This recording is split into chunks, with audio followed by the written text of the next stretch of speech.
Hello, everybody. Good morning, good afternoon, good evening, wherever you are in the world. Hey, I am joined by Dr. PJ Broadfoot. Hello, Dr. Broadfoot. Hi, Rob. How are you? Good. Stands for Paula Joel, right? Joe. Mm-hmm. PJ. And this is the best website. I mean, look at this right here. Just go to drpjbhello.com. We're going to talk about this website a little bit more in a second, but Dr. Broadfoot is very, very experienced. We talk to a lot of experienced people with just these impressive CVs, but I'm going to have to simplify this. Just to, you're went to a KSU veterinary school, cum laude. You've been on scientific review boards for formulation. You formulated products before. You've served as a veterinary consultant for Heal. We're going to talk about the homeopathic company Heal, which I've used before.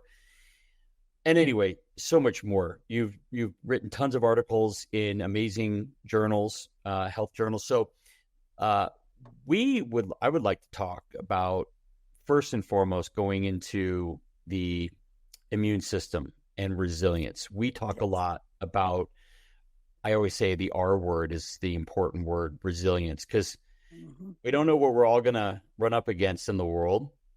And the ones that are resilient are going to go through it. They're going to move through it with grace and health. And so you've done a lot of work with Thymus as it relates to modulating the immune system. Could you just tell us, first of all, what does it mean to modulate the immune system? Why do we need to modulate an immune system? So the immune system has two arms. So basically it's a balance of immunity where you're responding to things or so it's like a wave. The body should have a wave of things. So if you get stuck in one phase of it, it's inflammatory, and you get stuck in inflammatory phase. If you get stuck in the lower, which is called Th2, then you get stuck like allergies and stuff. You're stuck in Th2 phase. If you get stuck in either one of those, the body just gets it can't respond. So you become either hyperimmune or autoimmune. That is a stuck in Th2 phase. Or if you get stuck in the chronic inflammatory phase, because we do things like nonsteroidals, which interfere with the function of fibroblasts, so we retard healing on a cellular level. It's a favorite drug. I mean, they're blockbuster drugs, but you get stuck in those phases, and you have to restore the balance, that wave. Yeah. So you can be hypoimmune where you can't respond to anything. You can be hyperimmune where you over respond to everything because the body is not recognizing self versus antigens or things that are not self. Enemy. So yes, yeah. Hey there, this is Rob Ryan. I just want to say how much we enjoy making this content for you here. And if you are enjoying it, would you like our video down below? And would you subscribe to our YouTube channel? It sure does help us get discovered by more people like you who need information like this. And also down below in our description, the top link is to our trial pack. We hope you'll order one for your dog so your dog can have fermented superfoods that give them nutrition like they can't find anywhere else. Hard to get nutrients that are easily absorbed. Thank you very much. Now back to the show. And so what causes you to get stuck in any of those places? What can cause a dog or a cat to get stuck? Oh my gosh, there's so many things. Drugs, because we've forced the body in, like if you give steroids or whatever to a dog with allergies, you basically have stuck them in that phase. You don't see it for a while, but you also create leaky gut. So you add more junk into the system that the body has to take care of. And if you just Googled steroids and side effects, you would probably be horrified. It increases the risks of diabetes in humans. And I've actually had a dog in my practice that developed diabetes. I almost never use steroids. They suppress the immune system, but it's a Band-Aid. I mean, you're suppressing the symptoms, but functionally, you're making that animal worse. Now, there are times when you have to ramp down the immune response, Yeah. but it is a functional trap. When I was in vet school, one of my professors, my dermatology professor, said steroids should be a line of last resort. Well, I got out in '81 because I'm old, and it was like, what did we have for those horrible itchy dogs? We had steroids and antihistamines. Antihistamines didn't work very well. And the steroids, we found that the dogs got functionally worse. So every year they were allergic to more things, and the allergy season got wider. So they were deeper and wider. So yeah, I knew we were in a trap. So that's, so drugs that suppress. Almost all drugs, if you look at them, are anti-something, antibiotics, anti-inflammatories, you name it, it's an anti-drug.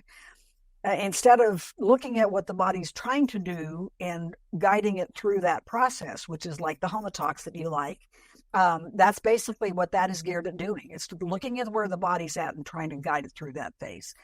Environmental toxins, oh my goodness, you can't even begin to aluminum, thorium, thallium. We've done some heavy metal screening on actually some dogs and some kids, and one of the kids was autistic, the other had neurological stuff, and they were at the first dog I tested was at the 99th percentile for heavy metal toxicity. Whoa. The 99th, and that was arsenic, aluminum, thorium, thallium, strontium. At the time I did not know where they was coming from, and that may be a controversial topic, but yeah, I can tell you where I think that came from. So yeah, I think most of us know already where you're going with that.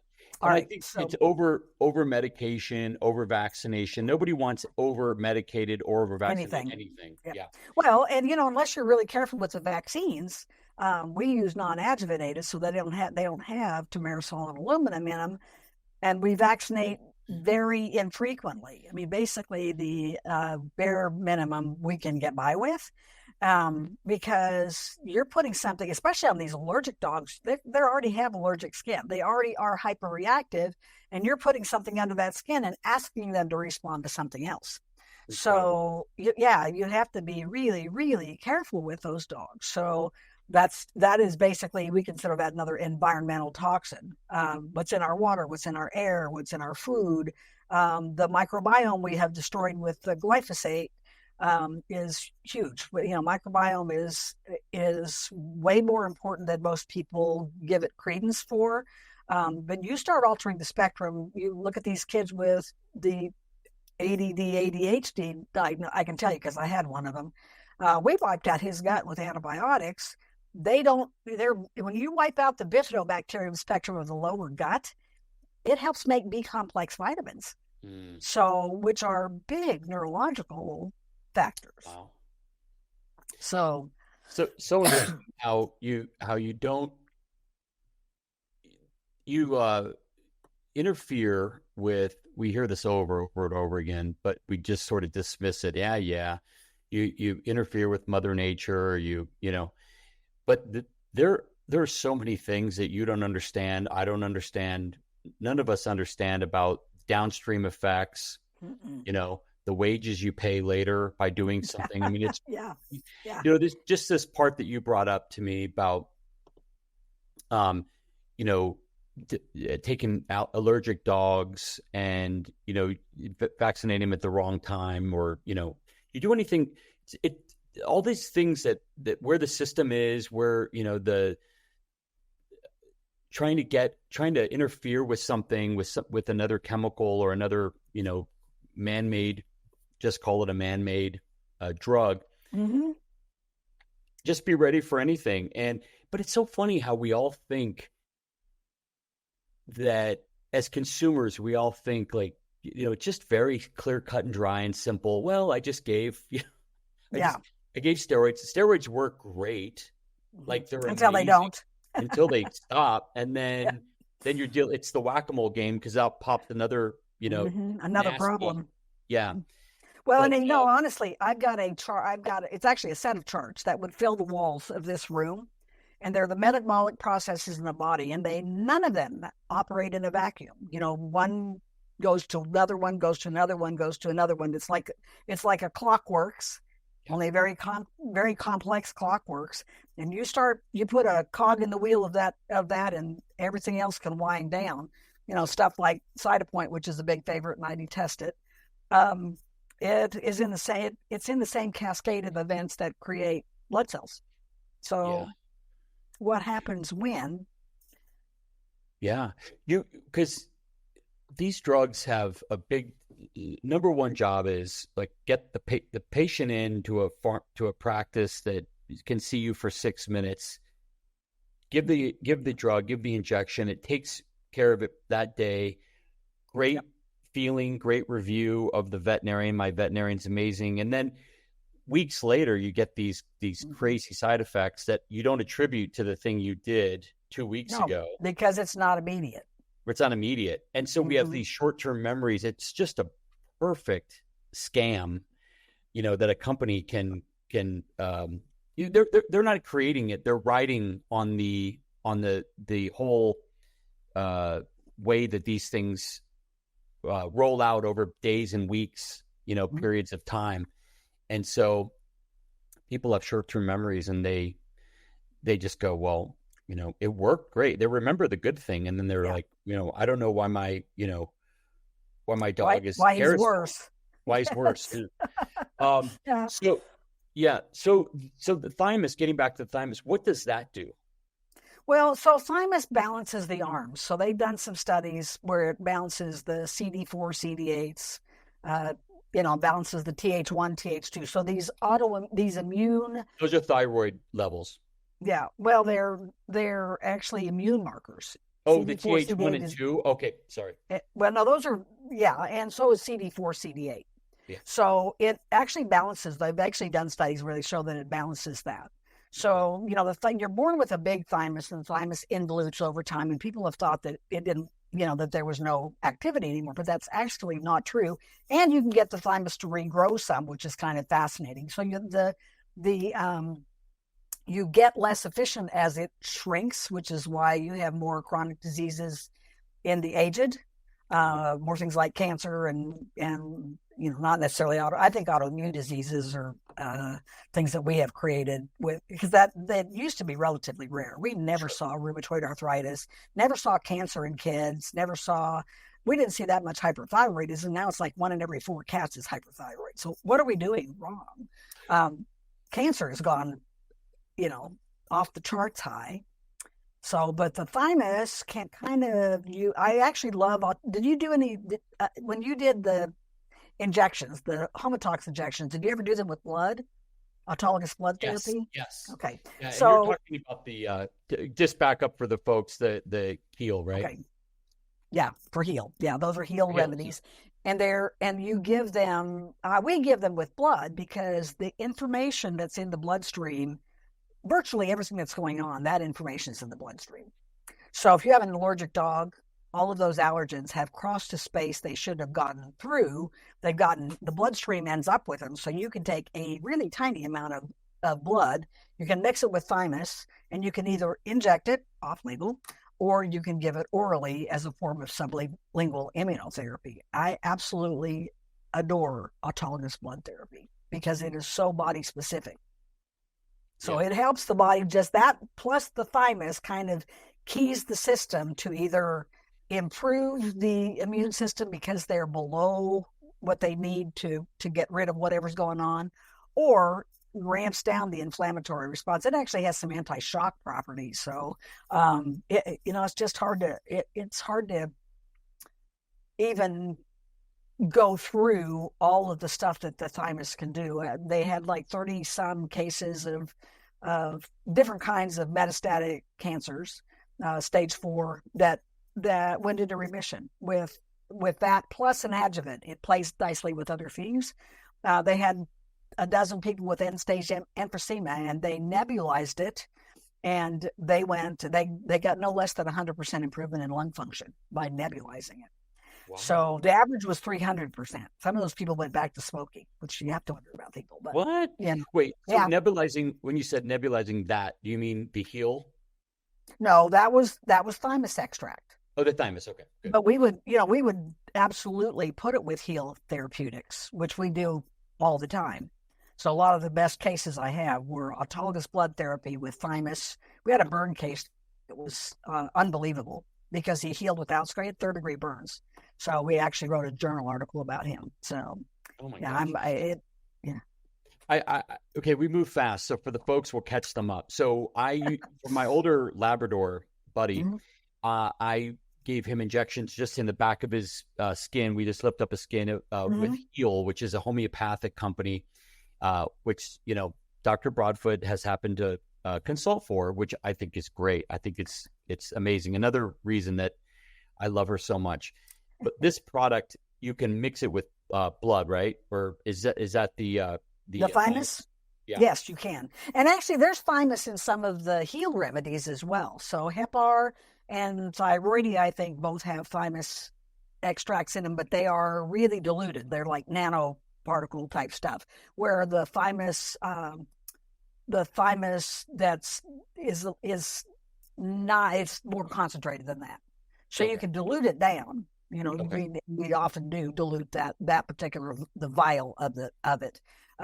So that's it. So it is basically it's a peptide basically. And Yeah. there's a lot of talk about peptides these days, but they're basically thymus peptides. They're slightly bigger molecules than what you would get in a homeopathic dilution. But the homeopathic stuff, Dr. Reckowig was certainly well versed on stuff. So thymus is in several of his heal remedies. Yeah. Okay, great. So let's move over to so thymus. Well, let's before we move over, thymus would be something that animals with metabolic dysregulation, dysfunction, and a lot of people have that, Mm-hmm. which basically means you eat like junk and you don't move, essentially. Yeah. And that would be like kibble-fed dogs. What how do people think about I'm sure there's going to be a lot of people who go to their vet and they talk about thymus and their vets won't really know about thymus. Mm-hmm. Is that the case? That they won't know. Yeah, it is. It's not. Unfortunately, it's one of those things that's gotten kind of lost in the annals of time, I guess. Dr. Ushijima that developed it from. They had calves that were dying. I mean, like losing hundreds and hundreds and hundreds of them back in the 70s, I think. I remember weak calf syndrome, I think, when I was in vet school that they talked about it, Wow. because that was long before Google, so you can't find anything now. But he's a human virologist, and the producers they were begging him to do something because they were losing so many cattle. And I mean, the babies that hit the ground, they'd never get up. So, after being harassed by the producers and the state, they didn't know what it was. So he had somebody bring in a calf that had died, and it had no thymus. Basically, it had a lot of other things wrong, but it basically had no thymus. And he said, "Where do they put the thymus in cattle?" So it was athymic, basically. So he went through the literature and found some data by Dr. Goldstein. They were actually doing thymus extracts, back in the 70s, maybe prior to that. And so they did a crude extract they were thinking about doing thymus transplants, not very practical. But they got thymus extracts, and they just kind of pulled the number out of the hat and said, okay, give him this much, like 3 days in a row, or whatever the protocol that they came up with. Well, the producers are in a week or two later, and they're laughing, and they said, "Doc, we got a problem." And he's looking at them there, what's the problem? They're smiling.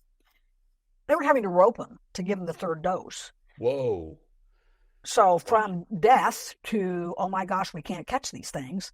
Then they did a hog farm that, respiratory syncytial virus will wipe out a hog farm, completely stop the losses with that. And then he had some physicians that kind of got into this. FDA wasn't nearly as difficult to deal with back in those days. So that, was a physician that did what was it that they did the cancer cases, they did the emphysema cases, they did some topicals, which Dr. Ushijima didn't think it would work. Funny thing is, it has to be really directly on wherever the problem is. The cancer cases, he worked with multiple different people, but if you look at those videos on the website where he talks about, it's amazing. They had one of his doctors had a niece I think was that had scleroderma, internal scleroderma, which is deadly. The lifespan for that is next to nothing. Really bad. Went into remission. And he tried to get the scleroderma people interested. Nobody wanted to look at it. There were 2 kids with newly diagnosed type 1 diabetes. Both of them went into remission. How many people are diabetic that, one of them was his grandson, but there was a kid that was a missionary's kid, and they lost him to follow up, but his grandson, I think his grandson's still doing fine. Well, the mother of all, horrible diseases is cancer, right? And they're, all of these can be at least attributed to metabolic dysfunction and regulation. Well, that's the metabolic theory of cancer. I mean, that's Warburg's work, the oxygen deprivation theory of cancer. That is a metabolic disease. So cancer has 2 really big factors. One of them is the electrical charge changes. So the only 2 tissues that the body will tolerate are cancer and a fetus. So that's the trophoblastic theory of cancer. They both have the opposite charge on them. So the body tolerates cancer like it tolerates a trophoblast or a placenta. Wow. So if you can recharge the battery and get it back to the correct charge, the body actually sees it as a invader. The other thing is the metabolic disease, which you just alluded to, which is it's an oxygen deprivation, changes it to a different kind of metabolism. It's more like a yeast or a fungus than it is like normal tissue. So it's an acidic condition. It creates acid. It likes acid. So, That's right. So the thymus, when we go back to the veterinarian, the everyday veterinarian that somebody might walk into their veterinarian, how do you get somebody to look at and entertain thymus? Well, if a veterinarian is willing to go look at those interviews, it's funny because I learned about thymus at a heel training like 30 years ago. And they were talking about thymus extract for cancer. And then I got back to the United States and was like, where did you get thymus extract? And I finally gave up. I mean, it was probably 7 to 10 years later. I happened to have a rep come in from a different company entirely that said, hey, are you interested in thymus extracts? I was like, oh my gosh, yes, I am. And a couple of weeks later, I got a box in the mail. Wow. Had no idea what to do with it. It came from Hawaii. I didn't have any cancer cases at the time. And then I had a cat came in that he was horrible. He was skinny. He vomited. Till the end of his days, you could not walk towards him with anything by mouth. He would vomit it. He would start retching. Wow. And, I actually opened him up. He had ileus. He had a functional ileus, but I thought he had an obstruction, although it had been going way too long, I thought, for an obstruction.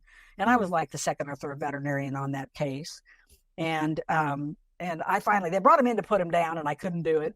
I said, leave him. I don't actually hospitalize. And I said, just leave him. He doesn't want to be dead. So I did the surgery on him, didn't find anything, touched every inch of his intestine, didn't find anything. And so we fed him rectally. You could not feed him by mouth. We actually fed him algae, which is another one of my favorite things. We fed him algae rectally to keep him alive. And then I was looking there one day and there's that box sitting on that I hadn't done anything with yet. And I said, what have we got to lose? So I mixed it up. I gave him an injection and it was a miracle. And that's how a lot of my cases have. If I'm supposed to use something, God sends me the case I need to prove to me that's what I need. And since then, I bet we've injected or used, we've injected probably well over 1,000. We had an osteosarcoma dog live way past her expiration date and died of something, didn't die of metastatic disease. So anyway, I'm happy to share with veterinarians if they want to contact me. I have cases, I have records, I have lectures. There's the things on the interviews with Dr. Ustajima, and it is available actually over the counter. But I really like veterinarians to be involved so they know that there's something else out there. Otherwise, they just stay in their bubble. Yeah. They don't know it's there. So, Wow. So, homeopathic remedies, really powerful, good ones that, they're so weird. They work so well, but they look like nothing. yeah. I've told the story before, but I'll tell you super quick. I had a dog that no matter what, he was fed raw food his whole life. Great diet. Trust me on that. He was a yellow lab, and he just had chronic during certain seasons ear otitis. Tried to manage that. But one day, I had been out of town. He had been pawing his ear, and he had to get or I was told. I took him to the vet. She says, he's got a severe scar tissue now in his eardrum. I said, what? And she's holistic and great, and we're close friends. And he needed one of those where I always forget the name, where they stitch up his ear. What is that called again? They let the blood out. Oh, hematoma. Hematoma, yeah. And so I wasn't super surprised about that, but it rocked me when she told me about she says he might need, I think he's going to need a surgery, and he could lose his ear ablation. Ear ablation. Yeah, it ruined my whole week. And but it did. Yeah, so I called, I was crying and bawling and everything. And so I called my doctor, who's a genius, and I said, look, this is what's going on. I'm just going to pick your brain. I'm not saying you can help me, but here's what's going on. He said, there's a company out of Germany, and they're German, Sancomb company called Sancomb.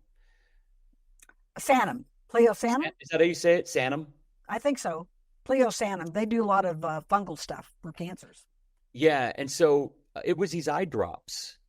He said, the side effect is it dissolves scar tissue. He goes, give it a try. I said, all right, I'll order it. Ordered 2 bottles, and 3 times a day I put drops in his ear. In 4 weeks, she said to me, she says, was it the right ear? And I Which said, ear was it? I said, yeah. Does that mean you can't see it? So anyway, it was a miracle. And we need to chat about that, because that isn't Sanum. I don't know who that is, but I'd like to know, because we get those doodle dogs with horrible ears. Yeah, so. I will. I'll tell you. Maybe it's another company I'm thinking of, and I'll look at my notes. But it was homeopathic, and it was from Germany, and it was hard to get. And he sent it to me, and it was just one of those things where you just gotta you gotta give it a go. Give it a try and see. But anyway, the power of homeopathy is incredible. So let's talk about Heal. So Heal's the stuff I gave injections in the back of my older dog for. It was pink, and I think my doctor added some stuff to it, because my doctor is also a formulator, my vet. Probably, if it was pink, it was probably B12. I think so. I think it was. It's been a good 8 years now that he got that. But boy, that stuff worked good. I mean, he was. He would do, of course, he'd do acupuncture and other things, but. Was it Traumeel? Was it Traumeel that he gave? I think it was Traumeel, yeah. Yeah. It's the best anti-inflammatory. Anti-inflammatory, yeah. He's always mixing stuff in his own way. But, I think that's the holistic veterinarians just get off on tangents. We're mixing stuff all the time. It's kind of crazy. Yeah. You guys are all frustrated apothecaries. Yeah, I think so. I think you're right. And so just real briefly, tell people about Heal, because it's a great option for a lot of people don't know about Heal. Just real quick, we're not plugging anything, but we're trying to enlighten. Heal, unfortunately, is not in the United States to any extent anymore. They were sued. Yeah, they were sued about a decade ago for labeling claims, not because anybody had been injured. So they just kind of picked up their ball and went home. They're all over the world. You can still get stuff out of the UK, Germany, Denmark, Mexico has a really wide variety of the Heal stuff. But I got started on it because I had a copy of the Orange Book for a decade probably, and I had an osteosarcoma dog that came in. They did not want to do standard therapy. They didn't want to take the leg off. It was like an 8-year-old Irish Wolfhound.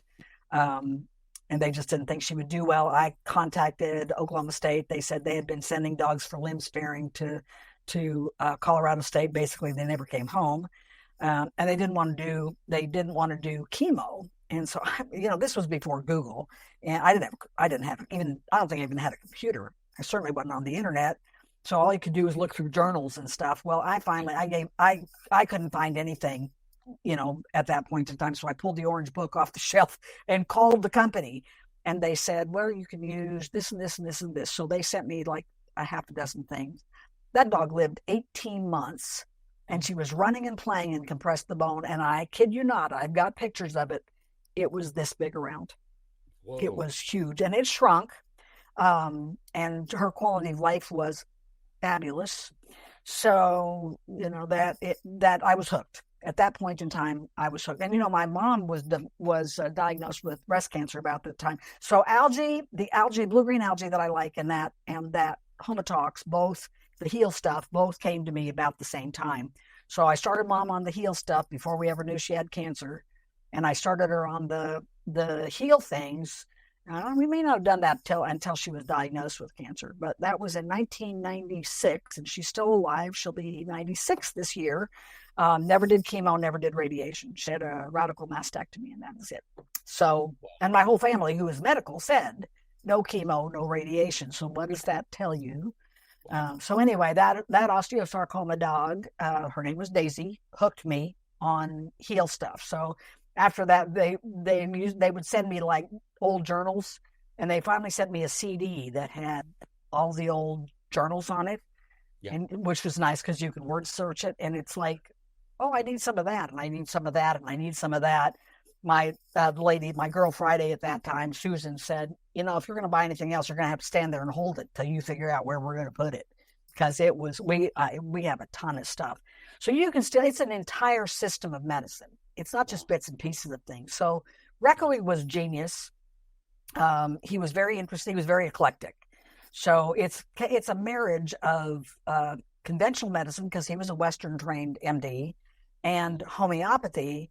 But what he found was these patterns of disease. And so he started putting complexes together to kind of address, so traumeal pain, redness, swelling, that entire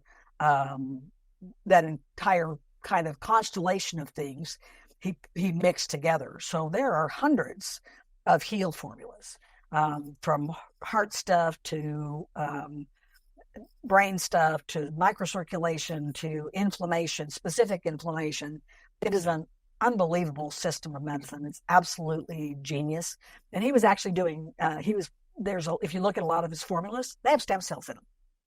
They have homeopathic stem cells in them. So like Discus Comp has homeopathic stuff for the musculoskeletal system. Placenta Comp has embryo Suisse and placenta Suisse, and core Suisse is heart tissue. It's a homeopathic heart tissue. So it's just an ingenious way to treat, because you're giving the body information like, how do you fix this? Yeah. So that it's funny, because my stepdad was a cardiologist internist, back many years ago, and he told me one time, he said, well, honey, nitroglycerin is guanoid. Nitroglycerin is a homeopathic. It was brought here by a Austrian homeopath named what was his name? Oh, it's escaped me at the moment. I'm old. But here, you got a lot of stuff in your head, I can tell. I need an external hard drive. But it was brought here by a Austrian homeopath, and almost all cardiologists use nitroglycerin, nitro. Yeah. They don't, but if you say anything else homeopathic, a lot of doctors just glaze over. Yeah. So, and that's because the Flexner report in the 30s maybe basically banned homeopathics from. You couldn't teach it. You couldn't get a license if you used it. It was designed to push all medicine into pharmacologicals. So the last college, homeopathic college, I think was the Hahnemann College, maybe in Philadelphia. And interestingly enough, my stepdad's dad, my grandfather was an MD as well, a general practitioner. They didn't specialize back then. And the person that he chose, the MD that he chose to take care of his family, was an MD/homeopath. So he must have been in that last generation of doctors. that used homeopathy.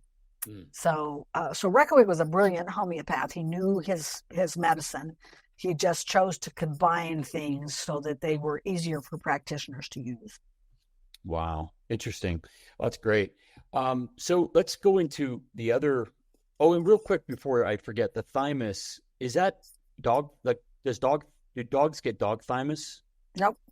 Oh, Thymus is thymus. When I lectured, funny story, I lectured in Leon, Mexico several years ago, and I had a veterinarian came up after my lecture. I lectured on thymus, and she came up and she said, well, we had like a tiger or something with a non-healing wound in the zoo. They yeah. used crocodile thymus or Oh. alligator. Yeah. So, it's when you get down to the peptides, they're the same. There's no difference. So I knew a practitioner, a TCM practitioner. I think she was TCM in Chicago that I met several years ago. And her mom had I think it was an autoimmune condition, and they treated it with rabbit thymus. I don't know where she got it because I've never seen it, but she used rabbit thymus. So thymus is Wow. thymus. Oh, that's fascinating. Okay, so let's move into deer velvet. Okay. So I've seen this all over. There's deer velvet. There's antlers. People chew. For the Dog consumer, chew. all over. Mm-hmm. Yeah. So can you just break those down? The consumer, the consumer facing products that people have seen. Okay, so they do some extracts like IGF-1, which got into a big doping thing, I don't know, a decade ago about the athletes using IGF-1. There's more IGF-1 in milk probably. But so if you think about the antler, the deer, they grow from a blastema, which is a little bud, to literally like a 4-foot rack in one season. They are the only mammalian tissue that regenerates every year. So there's more active components in the tips, but they harvest those live, and it's very humanely done.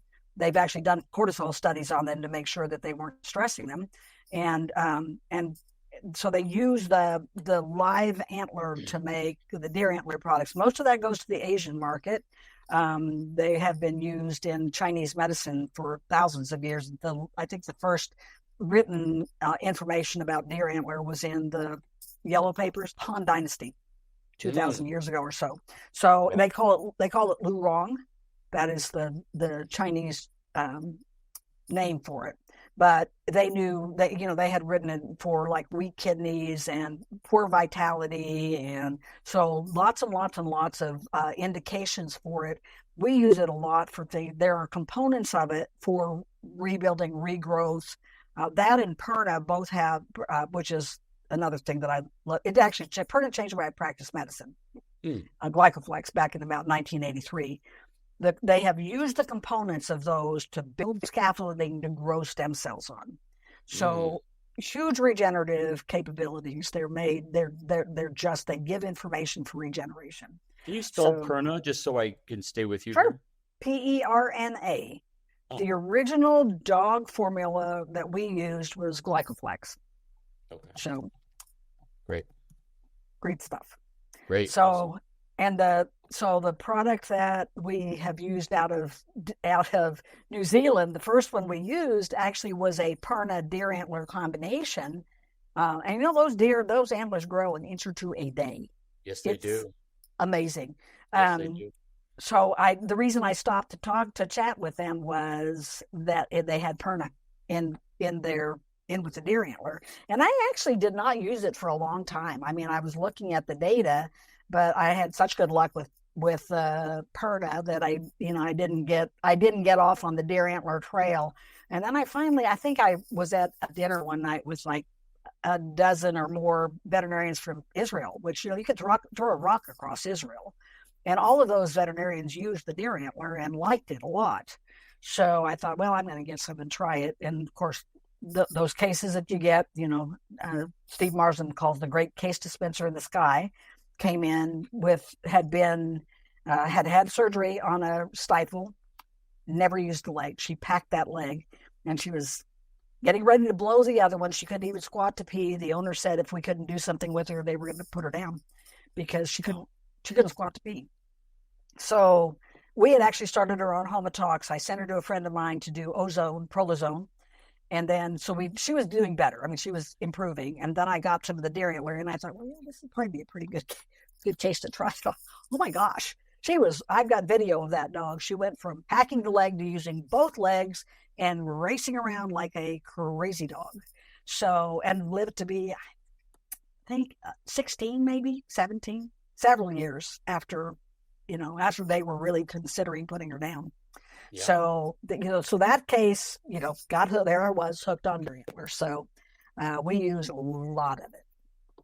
Wow. So and for those folks who don't know what Perna is, it's the green lip mussel. Green-lip mussel. Mm-hmm. Yeah. All right. That's an amazing joint support. Mm-hmm. What do we call that besides joint support? Can we call it anything else?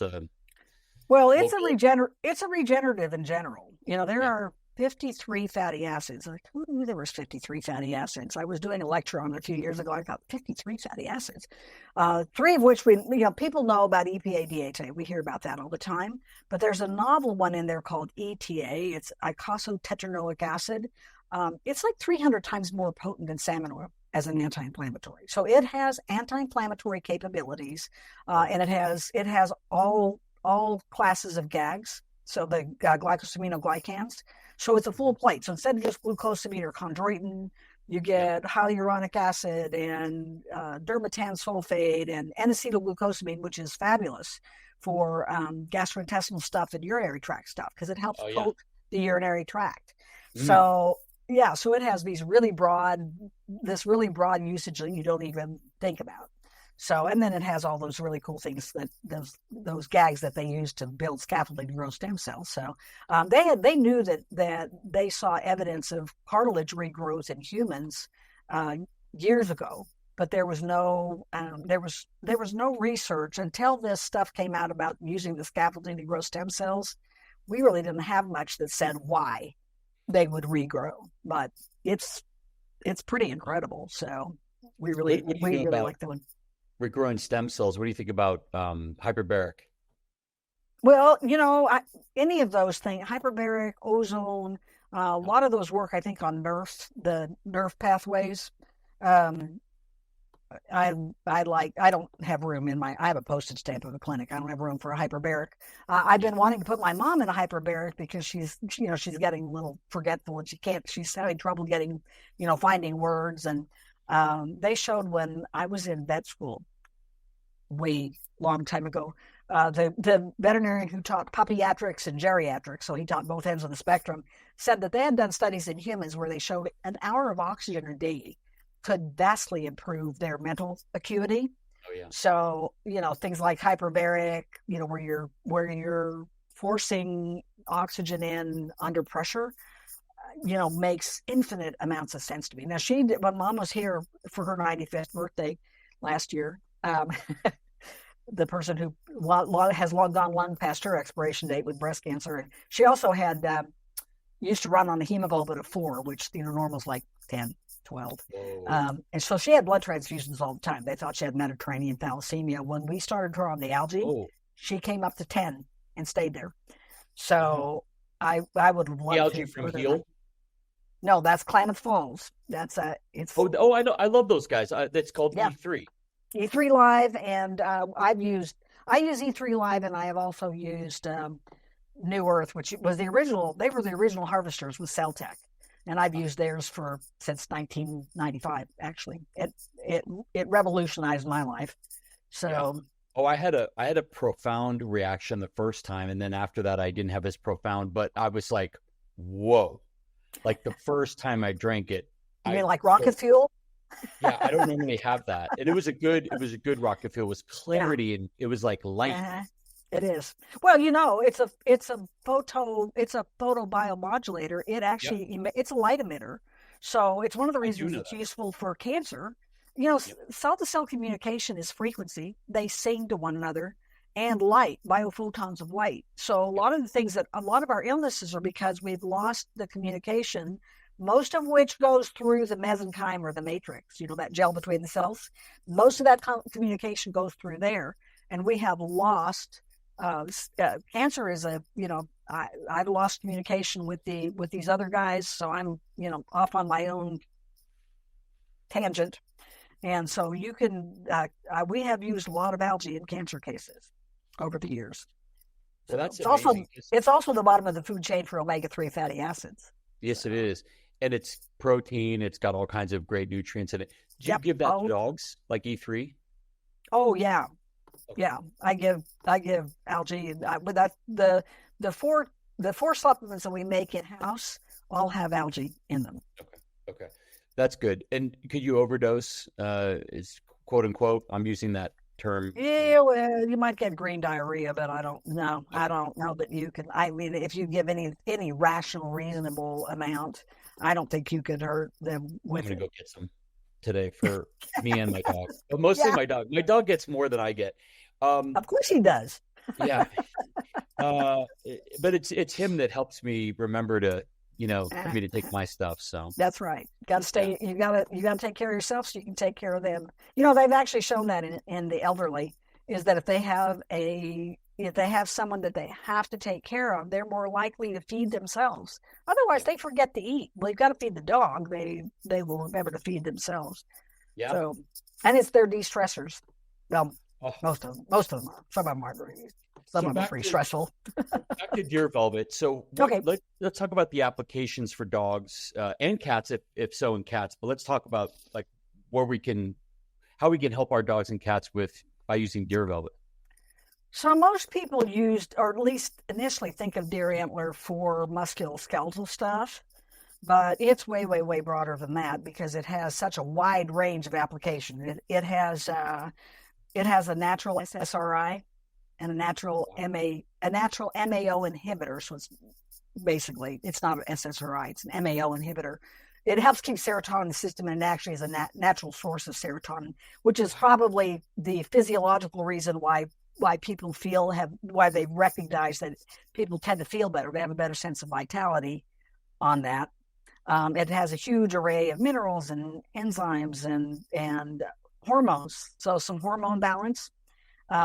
What's got more hormones than a rutting deer? So a stag growing 2 inches a day. Yeah. Yes, exactly. So anything that we need to try and regrow, regenerate, rebalance. We use the original formula primarily for musculoskeletal stuff because it's just pretty much deer antler and perna. Most cats there's actually a cat formula, but we usually use penta on cats. The penta, I'd have to send you some pictures of the penta. We've had some cases of dogs with like alopecia X, the genetic hair loss where they look like a lion, no coat anywhere besides like on the head and the legs.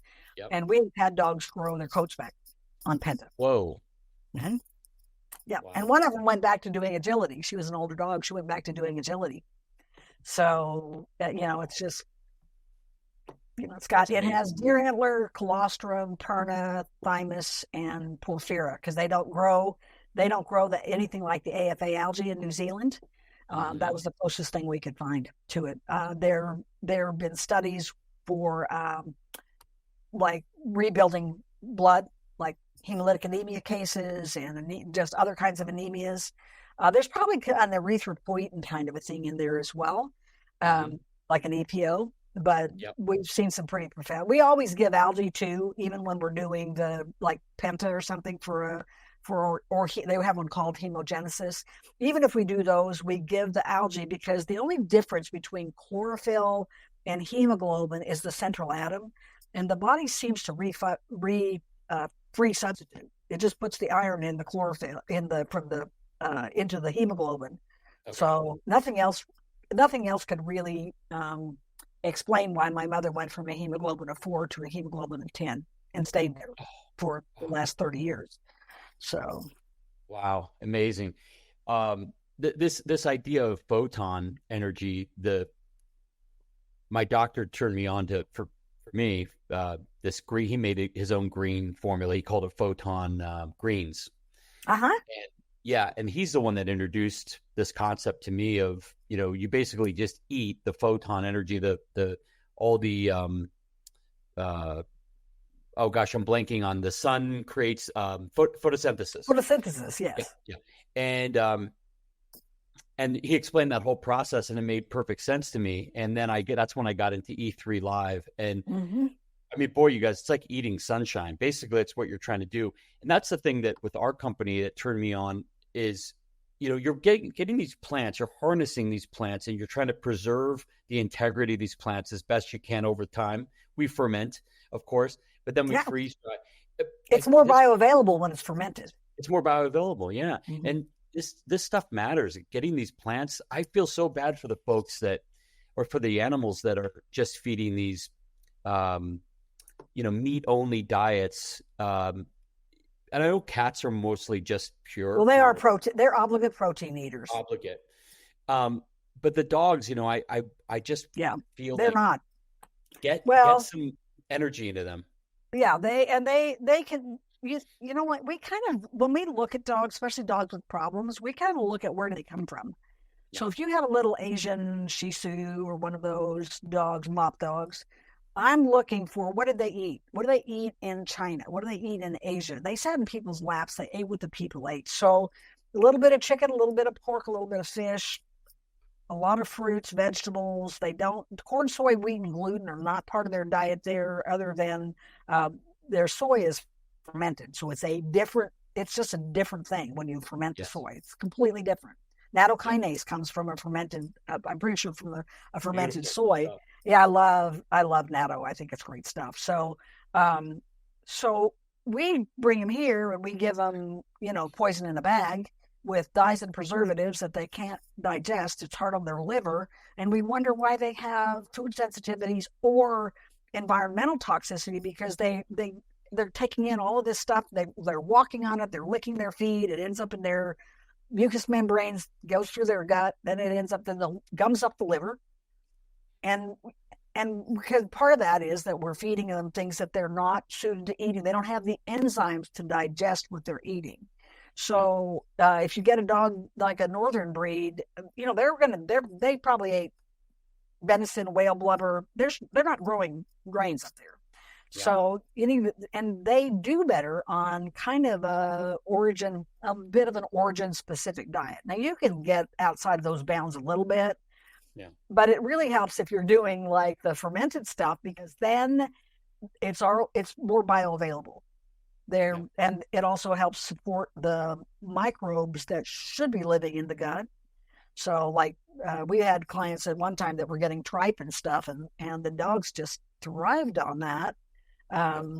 So yeah. And then you've got the postbiotics, which is a extra little bonus, but pre, pro, and postbiotics with your fermented, it's all good. Unless you're fermenting meats, proteins, and that's a little different. You might not be getting the prebiotics. But sometimes it just depends what you end up fermenting. I don't know that I have looked at fermented meats. I mostly looked at like the lacto ferments type stuff.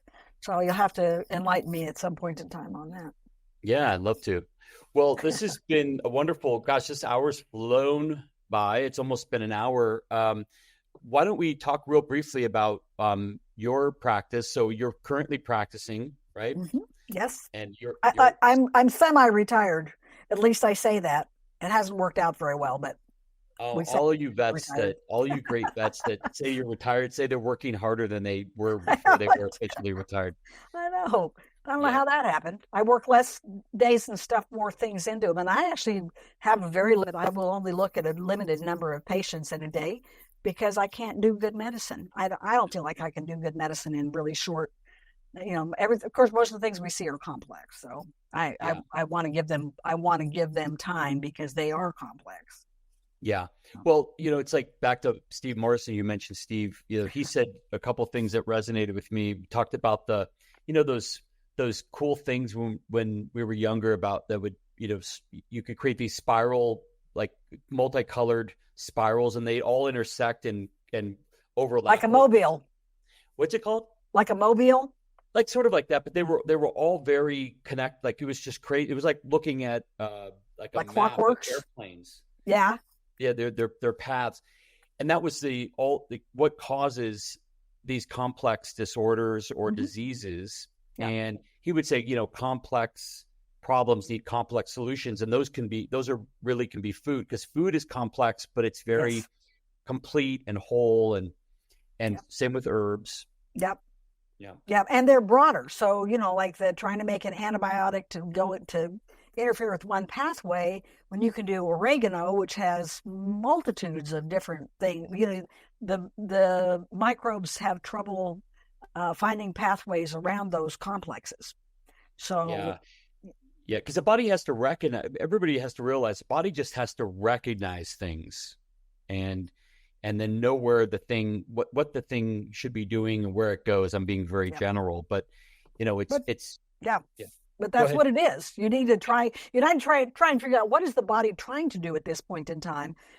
The set of symptoms that everybody needs to look up Reckewig's 6-phase table. It will change your perspective on health and disease, because the two things that we interfere with the most are those phases, the kind of the fluid phases, the inflammatory phases.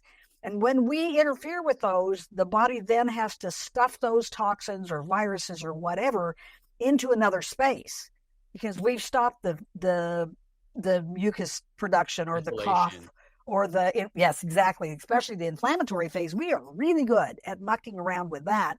Well, the body defense mechanisms in humans run 10 times faster at 103 degrees.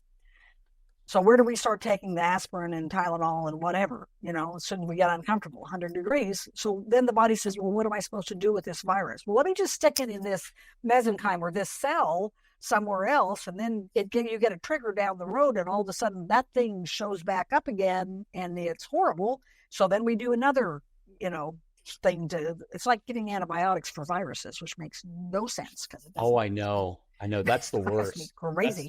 That's the worst. So go get in a sweat lodge and sweat it out, and help the body do what it was trying to do in the first place. We've got to recognize some things that are not comfortable are not pathological. Yeah, they're the way the body was designed. Well, amen to that. Do you do any phone calls or Zoom consults? I haven't done any Zooms because I'm not too technological, but we've done when I can work them in. So we do a lot of quests, which are a bioenergetic screen, and they're really time consuming, but boy, it tells you things you didn't really want to know sometimes, but sends you down other rabbit holes, and that'd be even more time consuming. But we do occasionally, if we can work them in, we'll do some consultations. Yeah, that's amazing. Well, PJ, Dr. Broadfoot, this was really just so happy that we got to connect, and we'll have to do more of these. Oh, look at that. And who's that? That is Solo. His name is Red Solo Pup. He was the only puppy in the litter. He is the most obnoxious Australian Shepherd I've ever owned, and I've had him since 1968. He's a lunatic. But he's a lot of fun. He knows when you're ending a phone call, too. Yeah, it's funny because he does. Yeah. I don't know how he does it, but he does. He's like, all right, next. Time to go out and play. And so everybody just go to drpjb, as in boy.com, if you want to learn more, and look up Reckewig's 6-phase table. I think that's great advice. Yes. And I'll be seeing you at the AHVMA. I know what you meant. AHVMA this year in Reno. Good. Looking forward to that. And thanks again. Thank you for inviting me. It's been fun. All right. We'll see you again soon, and see everybody else soon. Thanks for watching, everybody. Bye, everyone. Bye.